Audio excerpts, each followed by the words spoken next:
Alrighty. So, Sadie, can I get you to turn off that front set of lights for me, please? Okay, so we're on to lesson 11 here on work and energy. Okay. Now, we've talked a little bit about both of those, okay, when we first started the unit, but we'll quickly review here, okay? If you have energy, you are able to do what? Work, okay? And work is a change in energy, because if you have energy and you do work on something, you're not only changing the amount of energy you have, but you're changing the energy of whatever it is you're working on. Okay? Now, we deal with fairly simple situations in Science 10, like picking something up off the floor and putting it on your desk. Okay? You've done work on that object by lifting it above the ground and giving it what kind of energy? Mechanical, yeah. Specifically, what kind or what part of mechanical have you given it? Potential, right. Okay, remember, mechanical energy is the sum of potential and kinetic energies. All right, so looking at that, okay, we're looking at that. That's not the right color to use.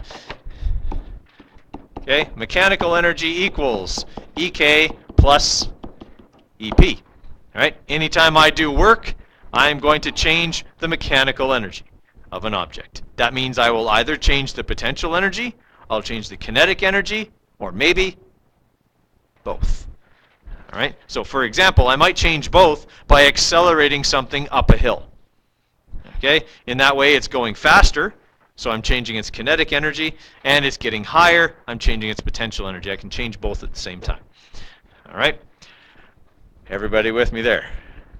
Yes? Okay. So what we're going to look at today is the work energy theorem. Put very simply, the work energy theorem says this: work is a change in energy. The triangle is delta. It's the Greek letter D. Okay? And it stands for change. All right? Anytime you see delta, and you see it a lot on your formula sheet, okay, it means change. Change essentially means this: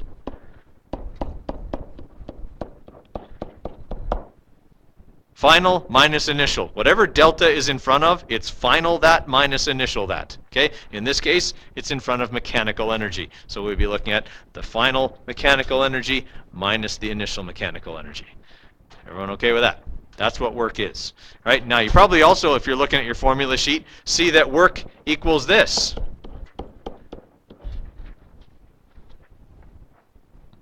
Is it okay that work equals two things?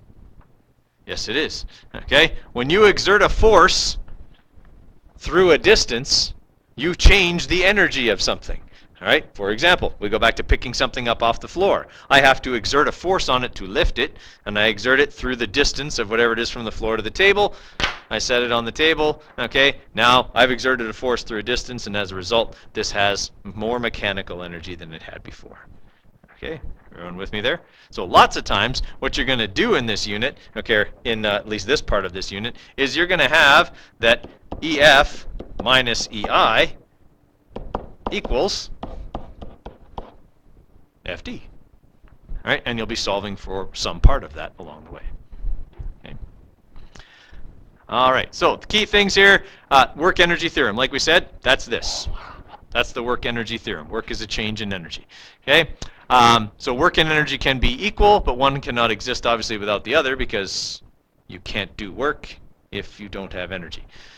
Okay, understand what kinetic and potential energy are. Remember that kinetic energy has to do with things that are moving, okay, and potential energy has to do with your position, okay, or condition in certain types of potential energy.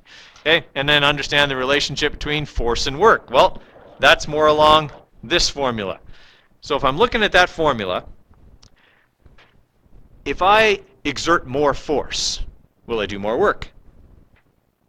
That's what that formula says. Okay? If F is bigger, W will be bigger. Okay? If I exert the same force over a longer distance, will I do more work? Yeah.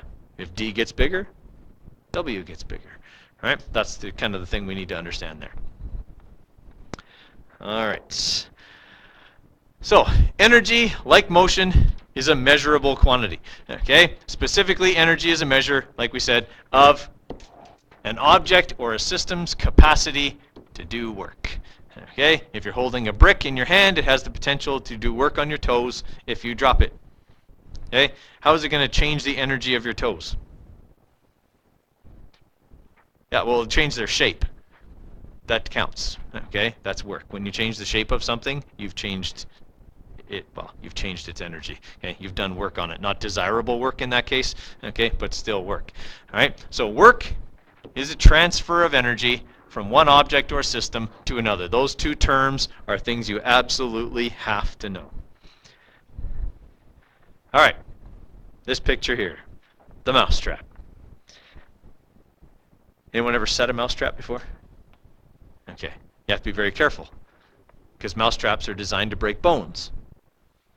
And if you don't set them right, they'll break bones.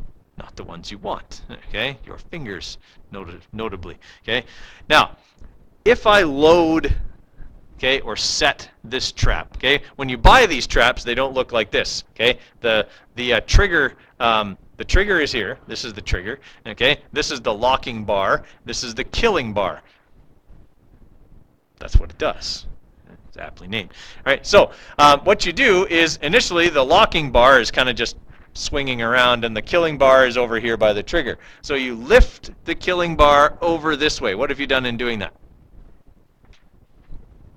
You've given it potential energy. In other words, you've done work, okay? Because you've changed the shape of the spring. And in changing the shape of the spring, you've given it elastic potential energy. All right, I'm not saying that when you drop the brick on your foot, you're giving your feet elastic potential energy. They're not, unfortunately, going to spring back to their original shape. Okay, but when you change the shape of something, okay, that counts as work. Especially something like this that now stores the work you did as potential energy. All right, so once you bend this spring back, okay, and you lock it onto the trigger, okay, with the locking bar, now the mousetrap has the potential to do work. Okay. When the trigger is triggered, the killing bar springs forward. Okay? Its potential energy gets turned into kinetic. It moves really fast. Okay? And then the kinetic energy can be used to do work, i.e. getting rid of pesky little critters. Okay? That may or may not carry the hentavirus that could make you very, very sick. All right? Right? We're not just killing mice for fun. Okay? Sometimes they carry diseases that are nasty. Okay? So essentially what we're looking at here is a device that converts energy from one form to another. Okay? A very simple device. Now, is all the energy that I put into it from the work I did converted into kinetic energy? Where does some of it go? Yep, friction and heat. Okay? It's going to get hotter when it smacks down on the other side, and I know that there's friction because I can hear it, right? You can hear the spring when you're loading it. You can hear it make noise, right? That represents a loss of effective energy, all right? Because the sound's not doing any useful work, but it is a form of energy, and the energy to make the sound is coming from you bending the spring, right? Does that make sense to everybody? We're going to work with perfect utopian physical world situations where all the energy you put or all the work you do is converted into useful energy, right? That doesn't happen in the real world, right? But okay, we're just going to assume it does because it's a lot easier to deal with, okay, for now. All right, if you hit a tennis ball, okay, with a tennis racket or a badminton birdie with a badminton racket, whatever, racquetball, any racket sport, okay, we say the ball has had work done on it. How do we know the ball has had work done on it? What's the evidence? Gwen? Okay, it was moving maybe straight up and down, and after you hit it, it's moving horizontally. Okay. Okay, there's sound, which represents that it's had energy. The ball accelerates. Yeah, that's the biggest thing, is it moves faster when I hit it. Okay, any change in velocity represents a change in energy, right? Okay, because kinetic energy, okay, is based on your mass and your speed. All right, if I change the speed of an object, I'm going to change the kinetic energy. All right, everybody okay with that? All right, so if I change the speed, I change the amount of energy. The only way to change energy, by doing work. Yep. All right, so the racket does work on the ball, transferring energy to the ball. Where does the racket get the energy from?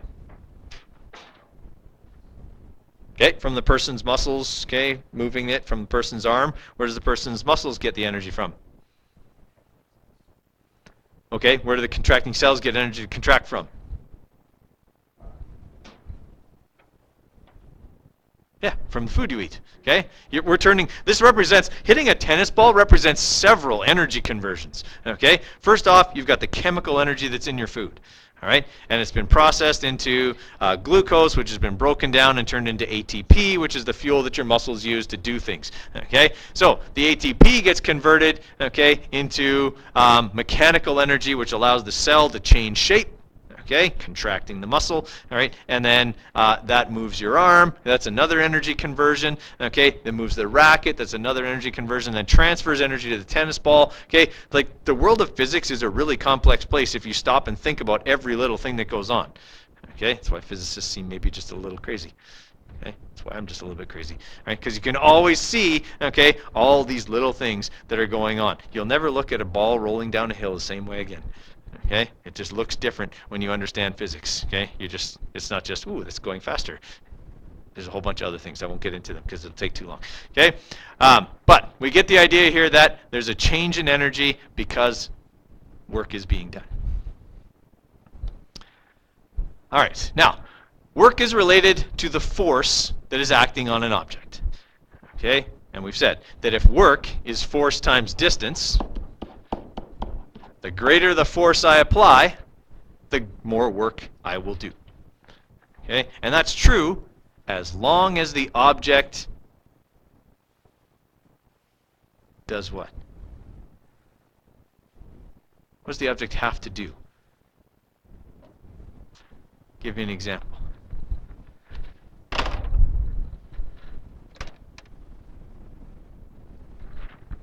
I'm not doing any work. Why am I getting tired? Why am I not doing any work? Right. The wall's energy isn't changing, is it? It's not going any faster. It's not getting any higher. I'm not loading it up with any potential energy of any kind. I'm just pushing.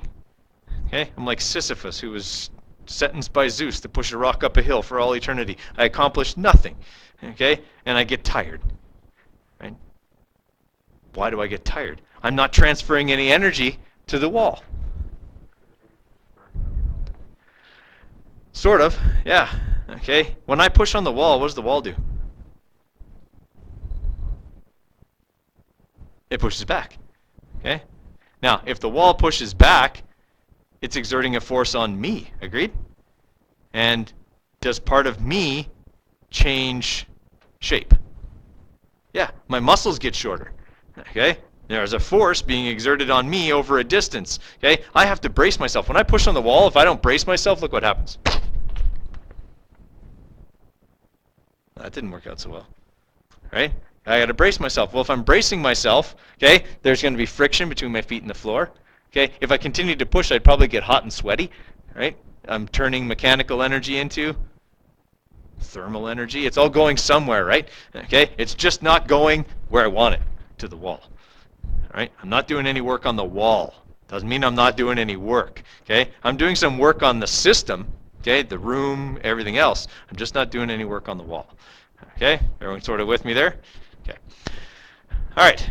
Bow and arrow is kind of our classic example that we will come back to time and time again. Bow and arrow, slingshot, anything like that. Okay? When I pull back on the string here, okay, I change the shape of the bow.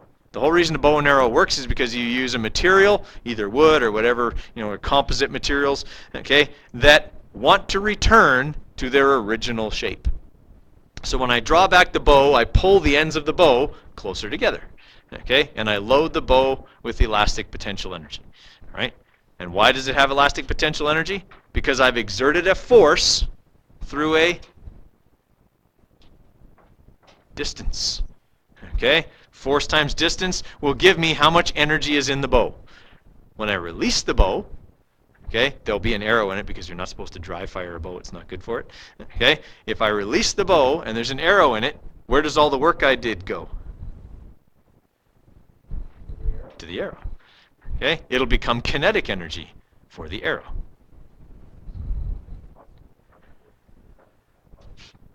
how far and how fast, and you'll be doing that. Yeah. So yes, it is possible, and you will do it.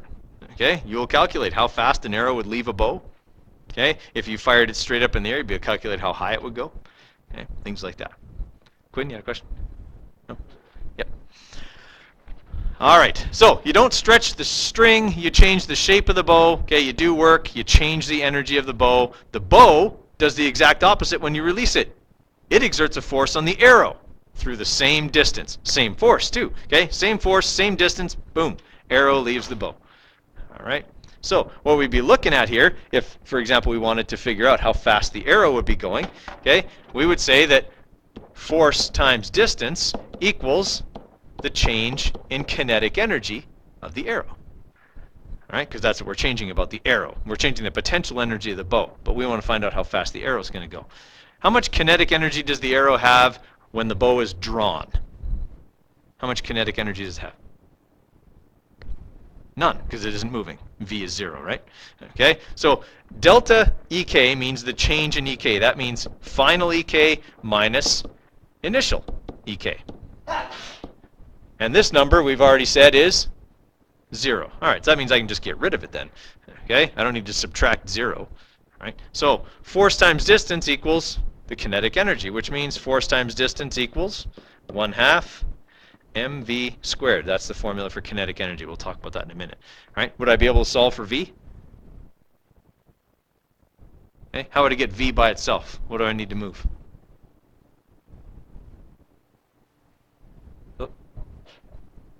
Okay, I can multiply by 2 or divide by 1/2, whichever makes more sense to you. It's the same thing. Okay. In fact, I'm not just going to divide by 1/2. I'm going to divide by 1/2 of m. I'm multiplying all three of those numbers together. Okay, what I do to one side, I do to the other.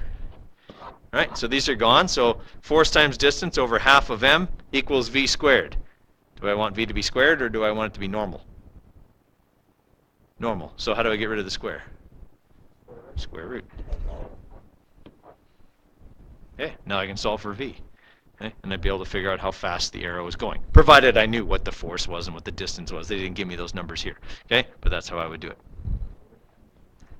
With the mass of the arrow. Yeah, m would be the mass of the arrow. Right? I mean, the heavier something is, the more kinetic energy it has, right? All right.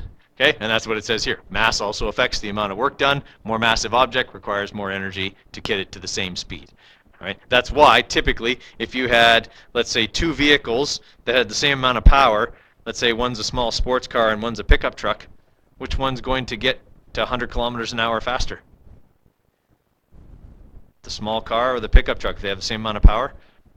Small car, it has less mass. Right? So it can get to that same speed a lot quicker because it takes less work to do it because it has less mass. Okay? Because these numbers here, the force and the distance, or the force would be the same, okay? The mass would be different, so the distance would be different, okay? And so it could get there quicker. All right, now, for a force to transfer energy to an object, the force must make the object move. This was the wall example I did just a minute ago. Okay? Now, if I have this person who is using their golf club in a proper fashion to hit a golf ball, okay, they can exert a certain force on a very small mass. When they do that, that'll create a very large acceleration. Everyone okay with that? Which means they could change the kinetic energy of this golf ball by quite a bit, because they'd be able to change the speed by quite a bit. All right? Now, if for some reason they wound up and smoked this truck, okay, with their golf club, force is the same, mass is now huge, so the acceleration they'd produce on the truck would be tiny. In fact, is the truck really going to move? Probably not. Now, if the truck doesn't move, did I do any work? Yes. Okay? The truck as a whole doesn't have to roll.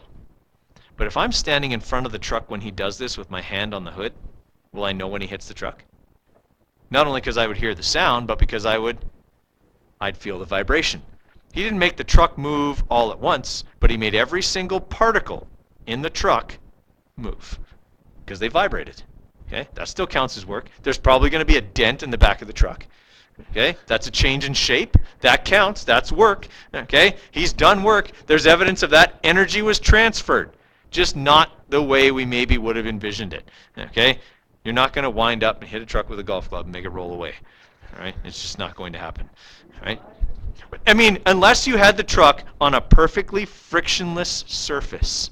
If you had the truck on a perfectly frictionless surface, you might actually get the truck to slide a little tiny bit. Okay? All right. Okay? And this happens, guys, in space when astronauts move around big, huge objects. Okay? Because in space, they have mass, but they don't have any weight. Okay? And so they can move things around just by kind of tapping them with their fingers. They don't make them move very much, but they can make them move. Okay? It just takes them a little while longer. They can grab onto big satellites they'd have no hope of lifting on Earth. Okay? And just move them around. All right? Okay, so motion does not just mean that the object has to move. That's what we just talked about. Okay, an object is compressed or stretched. Okay, the atoms within it are moved. Okay, and so a change in shape of an object constitutes an exertion of force, and thus work is being done because energy is being transferred. All right, so a change in shape counts as doing work because it shows that energy was transferred to the object. When you're dealing with something like a spring, okay, when you compress the spring, do you have to exert a force through a distance? Okay, and does the spring have energy? Yeah, because if you let it go, it'll return to its original shape. Same thing if you stretch it. Springs work in both directions. Okay, all right. Now, work and heat are both transfers of energy, but they're transfers of different kinds. Okay? Work is a transfer of mechanical energy, where heat is a transfer of thermal energy. Okay? So they're similar in that they're both transfers of energy, but they transfer different kinds. And that's really all you need to know about the two of them. Okay? Work changes mechanical, either potential or kinetic or both. Okay? Heat changes thermal energy. All right? So it's either one object's getting hotter and one object's getting cooler. Okay? Or the state of something is changing. All right. Now, potential energy that we're going to deal with, we're not going to deal with the elastic potential energy, but we are going to deal with gravitational potential energy. All right. If you've ever watched, Wile E. Coyote and the Roadrunner, potential energy always seems to get Wile E. Coyote. All right. When you're on top of a cliff, you have potential energy. Why?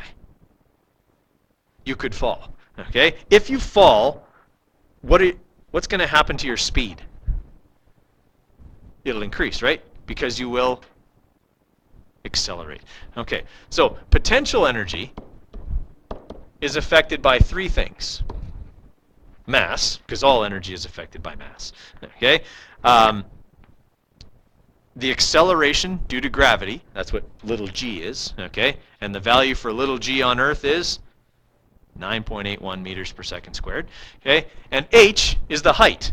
If you don't have any height, you don't have any potential energy, right? If this number is 0, and all three of these numbers are multiplied together, it's going to come out to 0. So an object on the ground has no potential energy. Oh.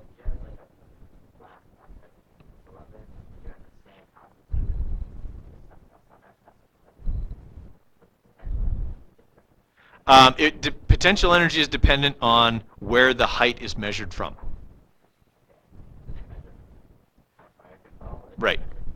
Yeah, if I'm standing somewhere where I have no potential to fall, I don't have any potential energy. Even if I'm, let's say, above sea level. Okay, I have potential energy relative to sea level, but the likelihood of me converting that is unlikely because I'm not anywhere near something I can jump off of. Right? It comes from the fact that if you fell, you would gain what kind of energy?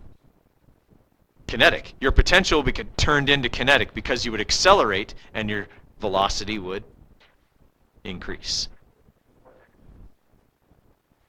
Well, you would have to have climbed a hill, right, or something like that. You would have to have done some work to elevate yourself. Okay, I mean, because right now, right, Okotoks is at just under 1,100 meters above sea level. Relative to sea level, we all have a lot of kinetic or a lot of potential energy.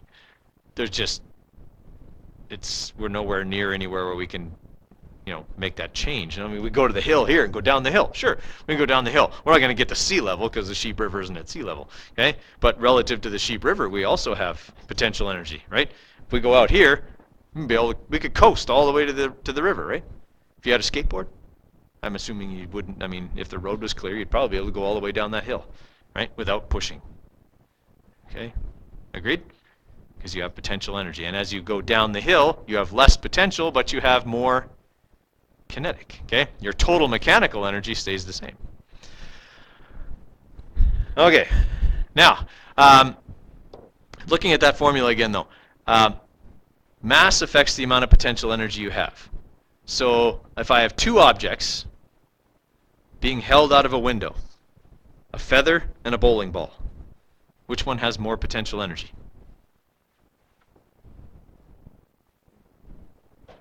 The bowling ball. It has more what? It has more mass. Which one would you rather get hit by if I drop them?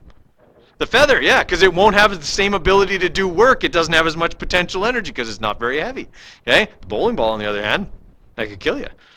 Okay? It has a lot of potential energy because it's got a lot of mass. Their height's the same. Their acceleration due to gravity is the same. What's different is one of them has more mass. Okay? That's why we don't typically drop feathers on things if we want to break them. Okay? Because that won't do anything. Okay. This situation here on the left. Who's doing more work? They're both lifting the same size block. Okay? They're both going to take that block from where they are and put it on the top of that ramp. Who's doing more work?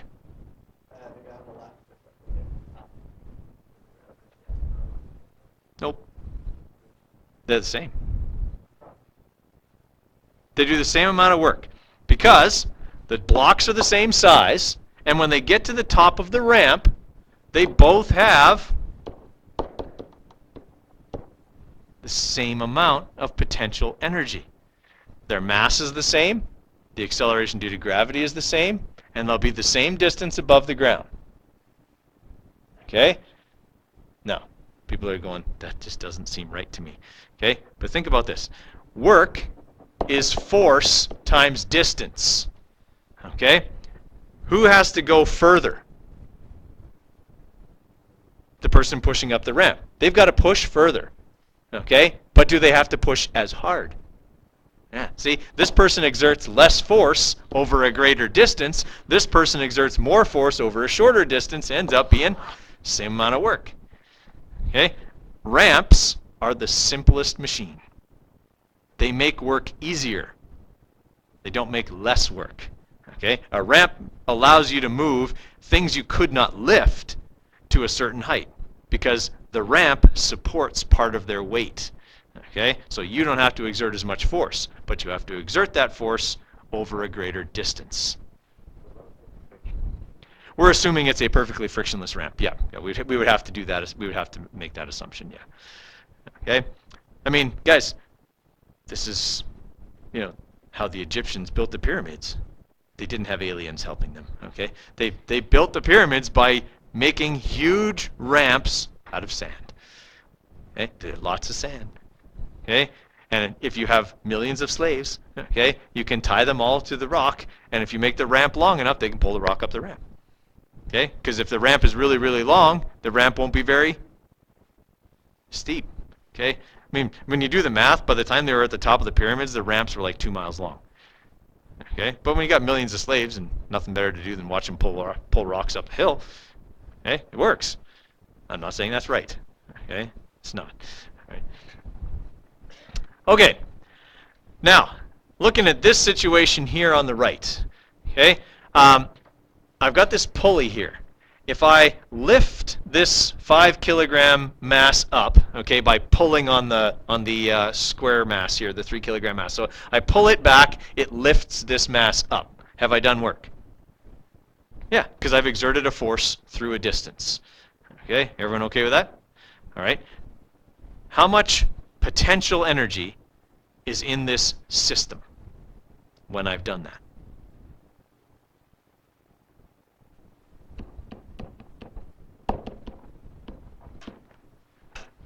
Potential energy is mass times gravity times height. Only one part of that system has potential energy. Which part? The ball or the square? The ball. The square can't fall. It's on a table.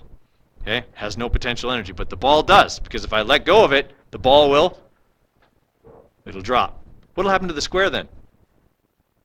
It'll move. Okay, so I can calculate the amount of potential energy in this system by multiplying 5 times 9.81 times 2. Okay, so I'll have 98.1, right? Okay. Yeah, okay. You can be impressed by that. That's all right. Okay, 5 times 9.81 is 49.05. Times 2 is 98.1. I picked numbers that I can quickly remember.